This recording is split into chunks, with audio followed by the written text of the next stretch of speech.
Will new photos of the Princess of Wales finally silence her doubters? Is the King getting caught up in the new Cold War? Will Donald Trump actually kick Prince Harry out of America? And Meghan Markle, a narcissist? We'll answer all those and more in a great new episode of Palace Confidential.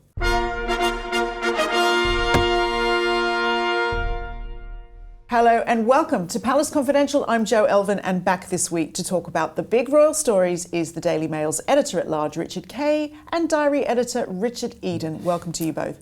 Now, we've seen a fantastic rise in our number of subscribers recently, so if you're not already, do please press that subscribe button and join the 221,000, not that we like to mention it, who are signed up and get notifications whenever we put out a new episode. Right, let's kick things off now with Prince Harry and Meghan Markle. Richard Eden, Richard the First, Richard the Second, start with you. Richard Eden, the Sussexes were downgraded by the royal family this week. What on earth does that mean? What can you tell us? Yes, this is all a bit unfortunate. It's the they're quite slow to do these things, but it's the upgrading of the official royal website. And obviously, Prince Harry, as King Charles's younger son, would have a very prominent position, but he dropped down after quitting royal duties.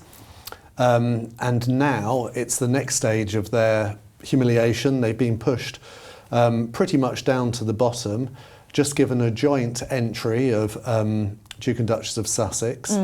And it depends how you look at it, actually, because on my mobile phone, at least they were still above Prince Andrew. So he was there just below them. But if you look on or certainly on my PC, he was next to Prince Andrew. So they're there right at the bottom, but they're just a sort of embarrassment now, kind of hanging on. But obviously it highlights the very strange position they're in where, you know, it's the King's younger son is now no longer part of the firm. So is it the royal family, you know, or is it the firm? It's a tricky one. I just would like real clarification for anyone who doesn't understand. Is this simply about the line of succession, or is it something else, Richard Kay? Oh, no, it's not to do with the line of succession. I mean, Harry remains very much quite high up in the line of succession. You'll forgive me, I can't remember what number he is. I think people call him 5 on Twitter. Yeah, number 5. Yeah. He comes after Prince Louis. Right.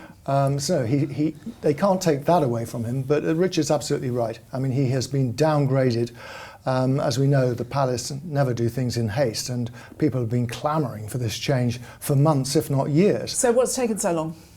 They don't do things in haste. They take their time. They do it when they think they can slip it out and it won't get noticed. The only trouble is, right now, anything the palace does gets noticed. Yes. And these things get interpreted in certain ways. But basically, Richard's right. Harry, no longer a working royal. His wife, not working at all as a working royal. They've slipped right down the list of those prominent royal family members who actually go out and do good deeds on our behalf. Now, I'm sure that somewhere in the back of their minds in Montecito they were expecting this, but it must sting.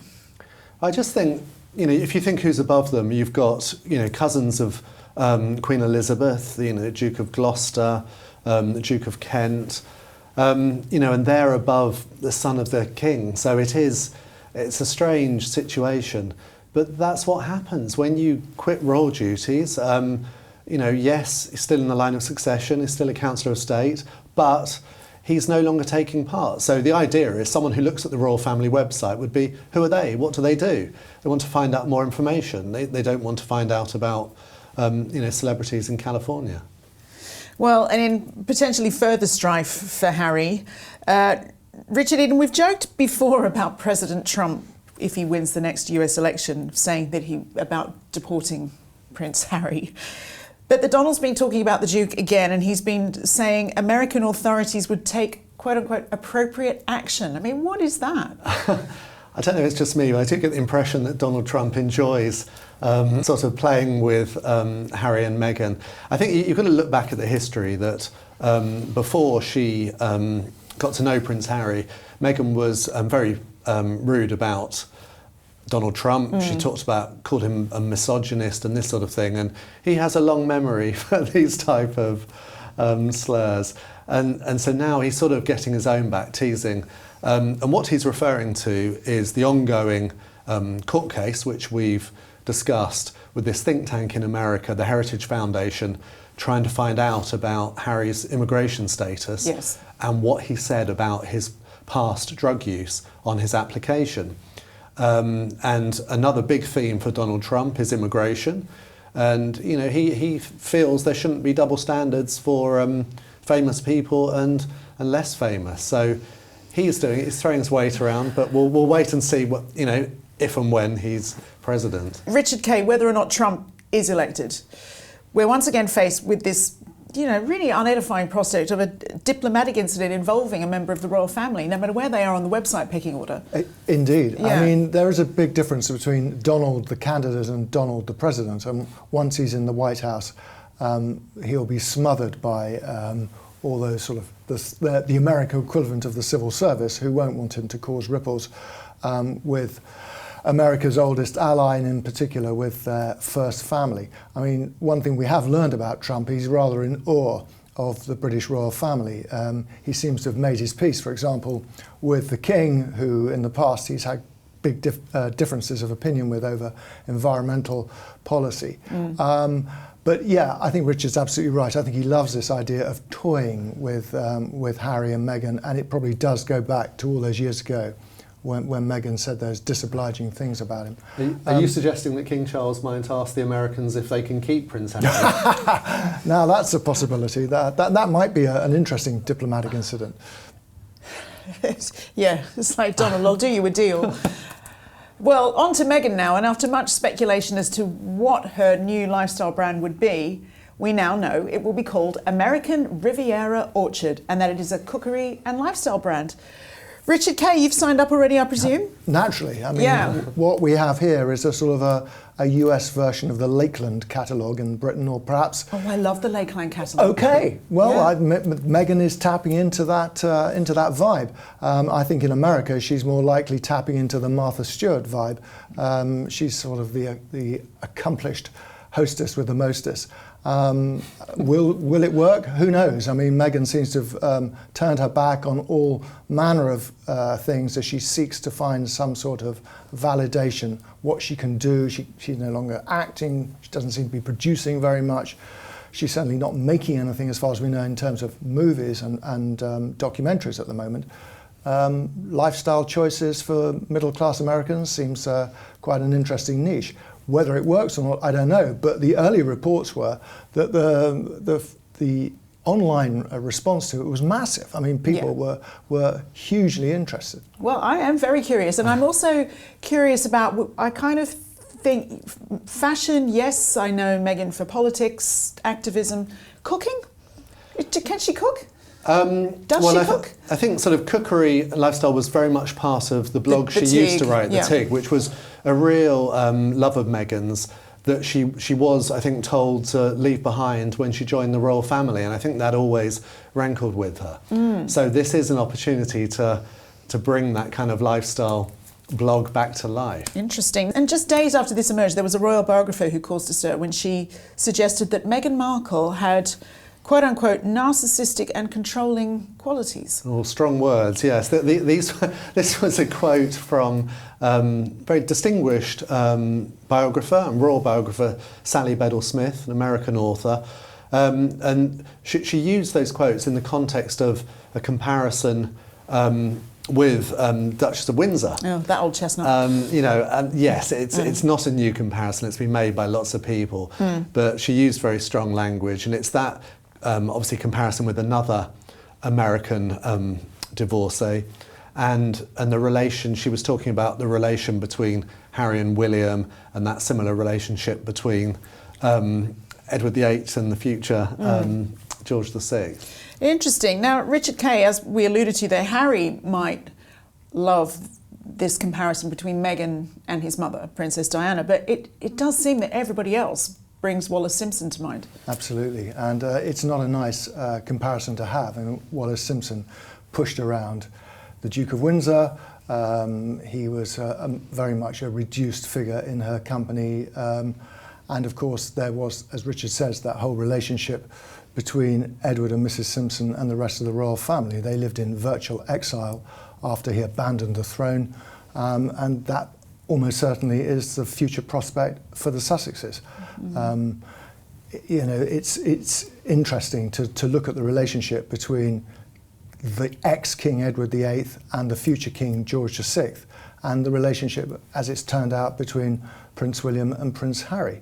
Two very close brothers, one younger brother who looked up to an older brother throughout his childhood, and then they brutally were separated because of one man's love for another woman, and in both cases, American divorcees. I mean, it's a very tempting and amusing, if you like, analogy to take, and I can understand why people have come up with it. It just feels like sometimes when you talk about the history of that, it's like you can't be a human being and a royal. It's a very challenging blend. Yeah, I mean, the modern royal family, of course, have been trying to change themselves and make themselves much more approachable, much more relatable is the buzzword they like to use, and that means stressing their ordinariness.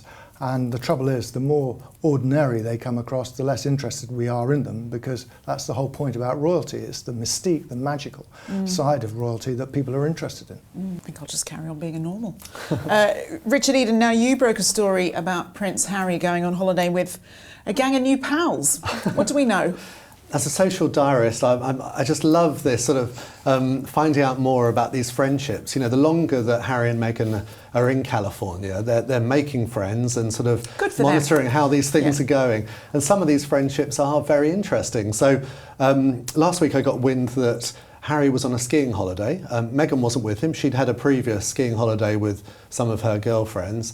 And one of the friends that Harry was with was Corey Gamble, who's a business executive, and he just happens to be the other half of another powerful woman, is Kris Jenner, you know, the matriarch of the Kardashians clan, the manager who's helped make millions for her, or even billions perhaps, for her daughters. The real American royal family. Yeah, so this is an intriguing new friendship between Harry and Corey, so we'll see where that goes.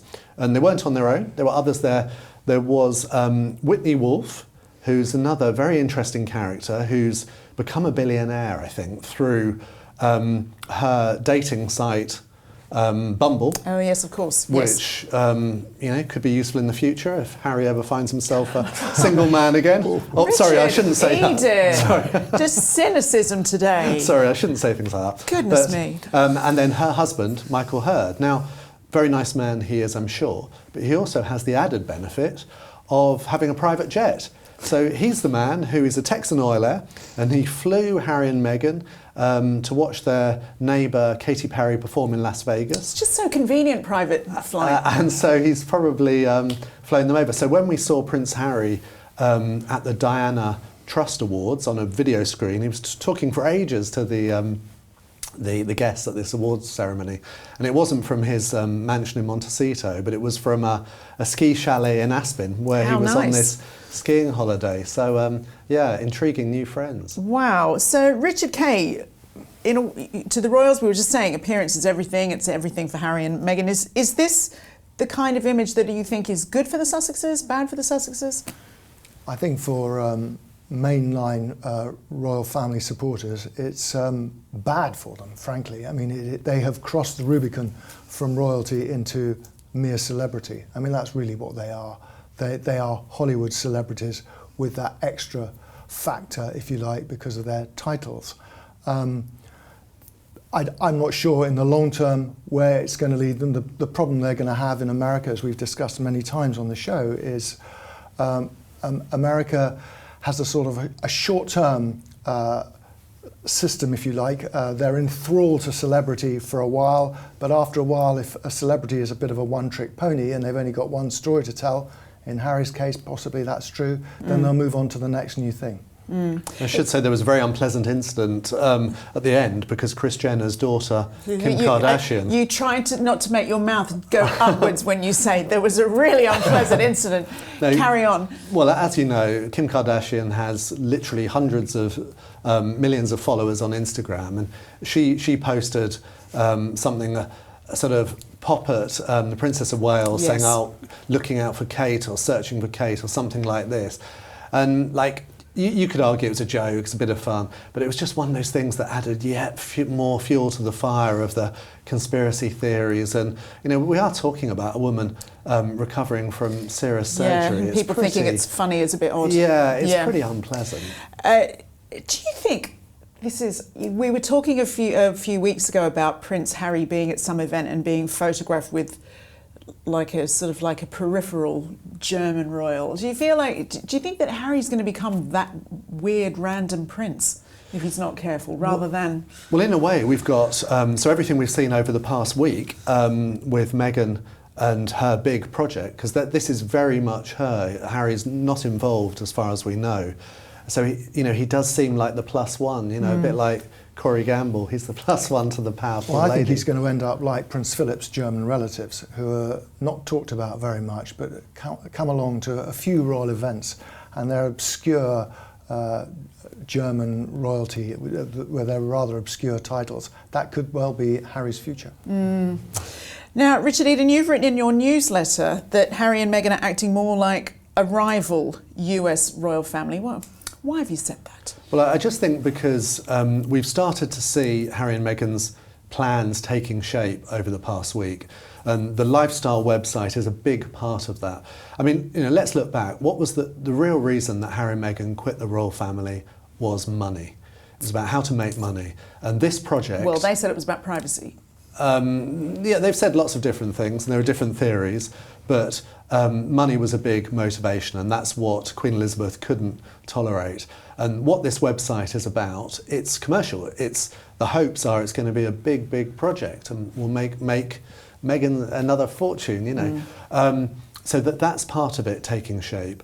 But also what we're going to see, so I'm told, are events over the coming days and weeks, which will be them visiting places, hospitals perhaps, sort of thing, to give a very regal image. And this is all happening, remember, while King Charles is not seen very much, and while Catherine, the most glamorous member of the royal family, is out of action. And I don't think that's a coincidence. No, and you've written about a royal photo shoot this week as well. Yes, this is a photo shoot that Meghan's organised at their Montecito home, interestingly with her children, Prince Archie and Princess Lilibet. She's had an old friend, a professional photographer, Jake Rosenberg, come and take photos. And perhaps it is significant, given the recent Photoshop row, that it was a professional photographer who came in rather than asking Prince Harry to take the photos. Well, they're not going to be news photographs, are they? They're going to be sort of like magazine style. So probably, yes. You can mess around a bit with the lighting or whatever on those. Yeah, and what Meghan's friends have said is that they're just for family use or whatever. They're not for her project, but we'll see about that. Time will tell. Well, before we get to your comments, a question for you, the viewer. Would you be interested in seeing us live, either online or in person, getting within stroking distance of Mr. Richard Eden? How do you feel about that? That's the first I've heard. Yeah, well, we are looking to see if this is possible, and if enough people are interested, we'll put a link so that you can share your thoughts in the description below. Now, you've been commenting a lot on our recent videos, and here are some of your thoughts from last Thursday's show. Linda Johnston writes that she totally agrees with Richard Eden about Harry, adding that they were disgraceful to the royal family. Why do they think the British people will welcome them back? Sticking with the Sussexes, Sharon Albanese has this to say: they have a UK publicist for her new lifestyle website. Let's watch it crash and burn like everything else they've done. Oh gosh, that is harsh. J-Mac has commented on the fact that Princess Anne didn't appear to curtsy to Queen Camilla at the Commonwealth Day service. If Princess Anne had seen the Queen earlier that day, she would have curtsied then. Once you have curtsied to the Queen, there is no need to do it again in the same day. That's that cleared up. Now, don't miss our regular Princess Anne section later in the show. Meanwhile, I think I can say that Sandy B spoke for pretty much all of the viewers who, when she wrote about this for the Princess of Wales, saying, "I stand with Catherine." Meanwhile, British River praised Rebecca's clarification over that photo row. Thank you, Rebecca, for explaining that it was issued as a news photo. I have been thinking all this time that they just put it up on their social media and have been amazed at the reaction. But if the palace issued it as a news photo, that would definitely make a difference. Thank you for the clarification. Now, let's get back to the panel, and after a difficult couple of weeks for the Princess of Wales, there was more unwelcome news for Catherine as it emerged that the hospital where she was treated recently is investigating claims that staff tried to access her medical notes while she was there. Richard Kay, tell us what we know so far. Well, the latest we have is that the hospital are investigating the activities of 3 members of staff. We don't know what they did, whether they accessed Catherine's medical notes or not, but clearly some attempt was made to try and find out what treatment she had, what she was undergoing in the hospital. And this has major implications, obviously, for the hospital concerned, the London Clinic, which the royal family have used for many, many years. I mean, it's also the go-to hospital for the rich and powerful from all around the world. And this could heavily undermine their reputation. But for Catherine, it must just seem like yet another setback. You know, she's gone through the storm over the manipulated photograph and all the worldwide conspiracy theories about her health and well-being, which has just sort of been fueled, if you like, by incidents such as this. This does not help the situation. We should at this point give the right of reply to the London Clinic, who had this to say: "We have systems in place to monitor management of patient information, and in the case of any breach, all appropriate investigatory, regulatory and disciplinary steps will be taken."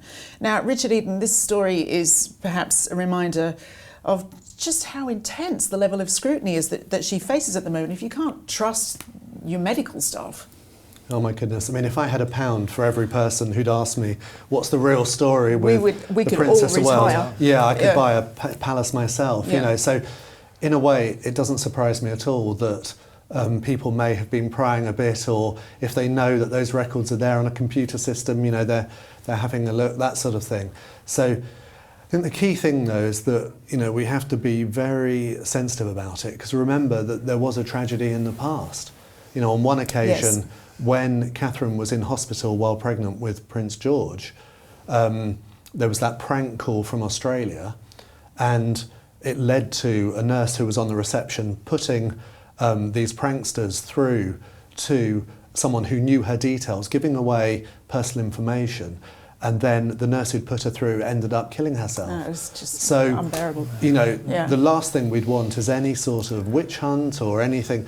Who knows what's gone on? I mean, the facts will emerge, I'm sure. And I'm sure everyone's taking it seriously without wanting to spark any sort of witch hunt. Indeed. Now, Richard Kay, also this week we saw Catherine again in photos when she was out shopping with Prince William at a farm shop. And I think a lot of people will hope this draws a line under the hysteria and conspiracy theories. However, indeed. Yeah. They may hope Yeah. so, Joe, but all the indications are that those people whose minds are made up, this was not the real Catherine, it was a body double, I just it didn't can't- look like her, etc., will not be consoled by this. I mean, people want to believe what they want to believe. I mean, it's tragic, really, and really for the royals, and it tells us an awful lot about the human condition, what we choose to believe and why. I think there were very good reasons for why this film was allowed to be published, because ordinarily footage such as this would be deemed to be private, but clearly the royals realised very quickly that this would be a very good method of sort of combating some of this online mania. We all hope it will, and we hope that this is the first sign of many we're going to get in the next few weeks. There's been speculation that we might see Catherine at the Easter Parade, which is the traditional royal service at Windsor Castle on Easter Sunday, and the royals usually parade down from the castle to St George's Chapel. Will she be among them? We don't know yet, but it would be great if she was. Yeah. Now, Richard Eden, the mainstream media has been criticised for how they've covered this story, but it's all a bit beyond the traditional press now, isn't it? Oh my goodness, there is this kind of wild difference at the moment between mainstream publications, which, you know, we have all these rules, we've got laws, we've got privacy, we've got codes of conduct, and then there's the World Wide Web, which is, you know, real Wild West. Some of the things I've been sent are nuts. Yeah. Just nuts. I know, and then the number of calls I've had with, you know, various conspiracy theories and all sorts. And a lot of it then, it does raise questions, about how the palace has handled it, doesn't it, frankly? I mean, what, Richard's just saying about, if the palace has acquiesced in some way in the publication of these photographs, then obviously you think, well, why didn't they put some out earlier of their own? Yeah. It's, I think, as Rebecca English has said on this programme before, it was perhaps a bit naive to think that Catherine, one of the most photographed, talked about women in the world, could just withdraw for 3 months from public life, and that wouldn't be filled, that vacuum wouldn't be filled with other stuff. And because it's not just the British press, it's that worldwide interest. Yeah. And it is a strange, kind of dangerous situation, frankly. You and I've discussed, we've had texts from friends all over the world asking us about it. Yeah. It's crazy. It really is. Yeah. But now, inevitably, after the Mother's Day photo row, there's been lots of people questioning various photos of the Duke and Duchess of Sussex, and now a photo of them has been killed. What can you tell us? Yes, this is the first picture featuring Prince Harry and Meghan, so perhaps that's an interesting development, I don't know. But this is the official portrait that was published after Prince Archie's christening. Lovely photograph, but it's been withdrawn by one of the biggest agencies, Getty. But they haven't really gone into details as to why. They've just said because of suspected manipulation. And we should say that the photographer who took it completely denied this. He said, no, he didn't do anything. That's nonsense. What I don't understand is it's not like, it's not anything Stalin-esque. Do you know what I mean? It's like they might have changed a colour here or there on a sofa, but that photo happened. So yeah, I mean, the problem is we just don't know, do we? And the same as Prince William's photograph, because no one's actually spelled out. We've had our suspicions and we've had experts analyse it, but no one spelled out. So in all likelihood, it was a bit of touching up to improve things. And with Harry and Meghan and Archie, who knows? But I think it just reflects the fact that lots of agencies and people are going through past photographs now. I mean, what we can say for certain is that my goodness, the royal household will be more careful in the future when they're issuing these pictures. I think this road is a very dangerous one for a lot of fashion magazines to be dragged down, believe me. As you would know, yeah. So, Richard Kay, Rebecca can't be with us sadly this week, but she broke the story about the promising news that the King is hoping to take part in Trooping the Colour this year. Now, tell us about the story, but firstly, for those who don't know, can you explain Trooping the Colour? Very briefly, Trooping the Colour, or otherwise known as the Sovereign's Birthday Parade, is a big event held in central London, just a spit from Buckingham Palace.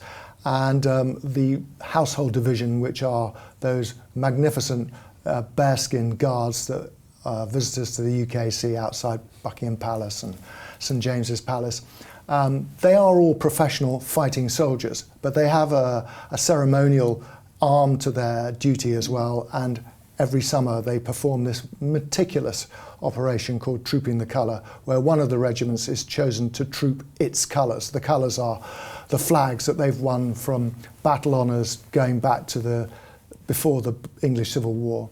And it's done with great skill and great panache. It's memorable for the colours, the sound, the mass bands of the guards are playing, and the crunch of the guardsmen's boots on the gravel of the parade ground. And it's televised, and the sovereign, the king in this case, is always the main focus and the main feature. The colours are presented to the sovereign. And what Rebecca reported was that Charles is determined, if he can, to be there, but it's unlikely he'll be on horseback. He's much more likely to be in an open carriage, which of course is what we got quite used to with the late Queen Elizabeth. And hopefully we'll see Catherine there as well. Well, hopefully, yes. I mean, it always culminates with a fly past, and the whole royal family, or the working royal family now, crowd onto that famous balcony at Buckingham Palace, and they look aloft as British jets and the famous Battle of Britain fly overhead. And there's a lot of room to swing a cat on that balcony now, though, isn't there? Oh, please, this year. Invite them all. That's what I've always said. I want to say I love it when you see that, packed balcony with some of the junior royals as well. So invite them all. Well, you can stick around later for some fantastic pictures we have of Trooping the Colour for you. But before then, to a less edifying story about the King. Richard Kay, Russian media prematurely killing him off this week. Yes, indeed. More mischief from the Kremlin. They issued a statement on St. Patrick's Day, of all days, I think designed to sort of undermine Britain, but they issued a statement on what looked like Buckingham Palace notepaper that the King had passed away the previous day. Immediately, the British Embassy in Kyiv in Ukraine issued a statement denying it, saying it was completely untrue. But it just is another reminder of what the royal family are up against. It's not just the Wild West, as Richard called it, of the World Wide Web. It's these governments with whom Britain and the West have serious disagreements who are contributing to the mischief. God, it's just madness. But anyway, time for the Princess Anne section of the show. We know you love it. And this week marks the 50th anniversary of the attempted kidnapping of Princess Anne, in which a policeman was shot 3 times but survived while trying to save her from the attempt. And Anne is said to have responded to the threat of being kidnapped with "not bloody likely." Now, in the end, a former boxer who happened to be passing helped the princess escape. Now, Richard Kay, we sort of think kind of fondly about that time with a bit of mischief, but you know, it was a very serious incident and it changed how free the royals would be thereafter. Absolutely, it was deadly intent. I mean, gunshots were fired into the car. I mean, looking back at the pictures which have been published this week of the Royal Rolls-Royce riddled with bullets, broken glass everywhere. Jim Beaton, who later went on and had a very distinguished career as Her Majesty Queen Elizabeth's private detective, survived being riddled with bullets. I saw years later his bloodshot shirt, which was donated to Scotland Yard's Black Museum of Famous Crimes. Gosh.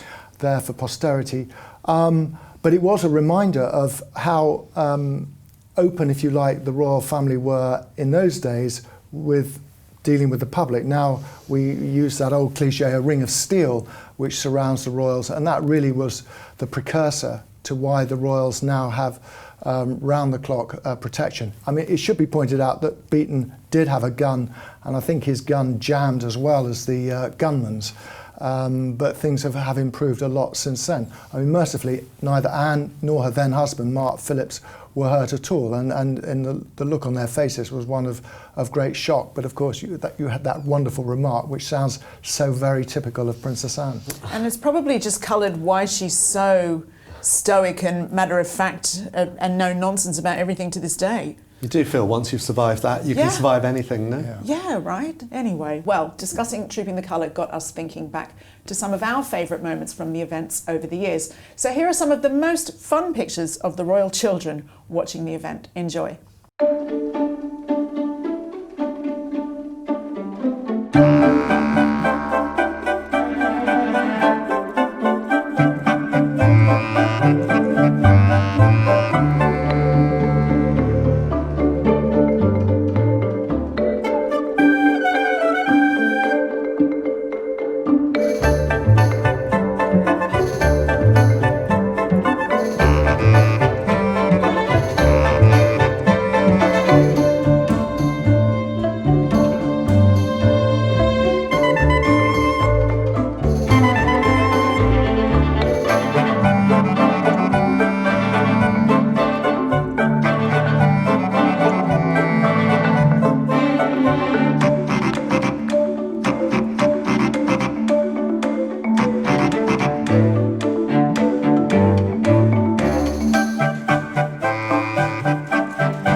We do look forward to seeing what beautiful moments this year's Trooping brings. Now, a reminder that if you want to give your thoughts on seeing us live, Richard Actual Eden live, click the link on screen now or in the description below. My thanks to the Richards and to you for watching, and we'll see you next week. Bye-bye.